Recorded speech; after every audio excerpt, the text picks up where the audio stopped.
কলকাতা তোমার যবে থেকে মুস্তাফিজুর রহমানকে ছেড়ে দিয়েছে, তারপর থেকে বাংলাদেশের ক্রিকেট বোর্ড তোমার টি-20 বিশ্বকাপে যে ফেব্রুয়ারি মাসে তোমার চালু হবে।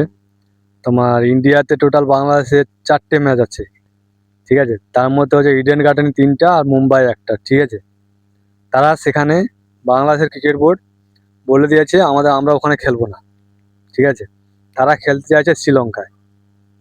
দেখো, তাদের তাদের বাংলাদেশের ব্যাপার সেটা, ঠিক আছে? তারা কোথায় খেলবে না খেলবে তারা আহ, সেটা তো তারাই ভালোভাবে জানে, ঠিক আছে?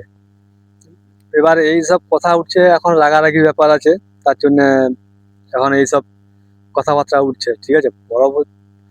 পরিস্থিতি যদি ভালো হয়ে যায় তো সবকিছু ঠিক হয়ে যাবে। আবার নর্মাল হয়ে গেলে সব দুই দেশের সম্পর্ক ভালো হবে, সবকিছু আবার ঠিকঠাক হয়ে যাবে, ঠিক আছে?